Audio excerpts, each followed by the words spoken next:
aujourd'hui, il est possible que les acteurs politiques réfléchissent à une évolution d'un certain nombre de mécanismes pour renforcer la souplesse de cette Constitution et dire demain, il y a peut-être à proposer aux acteurs politiques une évolution constitutionnelle. Donc ne lions pas les questions constitutionnelles. Et le deuxième aspect, monsieur le ministre, au sort du président de la République. Le temps va très vite. Oui.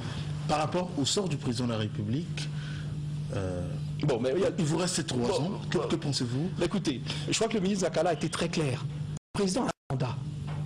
Je vous assure que quand nous nous retrouvons au Conseil des ministres, on ne passe pas notre temps à spéculer sur que va-t-il faire après 2016. C'est une question accessoire. Le président a un mandat qu'il est en train d'accomplir avec force, énergie et vigueur.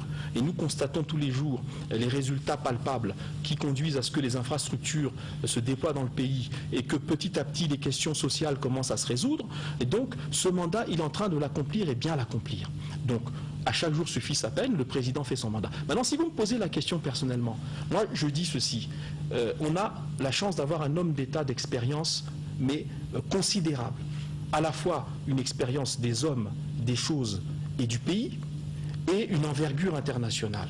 Si demain il fallait trouver la possibilité de dire qu'il continue, moi personnellement je serais le premier à militer dans ce sens-là. Mais nous modifier la Constitution. Je ne lis pas les deux. Vous liez les deux. Je vous répète que c'est deux choses différentes.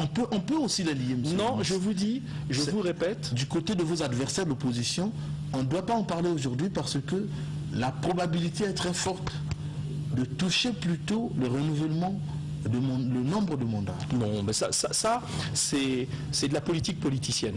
Moi, je vous ai parlé des principes constitutionnels.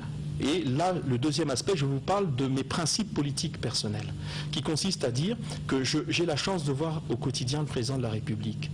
Et j'ai la chance de voir l'étendue de ses connaissances et je m'abreuve à ces connaissances-là pour m'améliorer en tant qu'homme politique et en tant qu'homme d'État. Alors, si vous me posez la question, avez-vous envie qu'il continue un jour? Je vous dis oui. C'est tout ce que je dis. Je ne dis pas plus.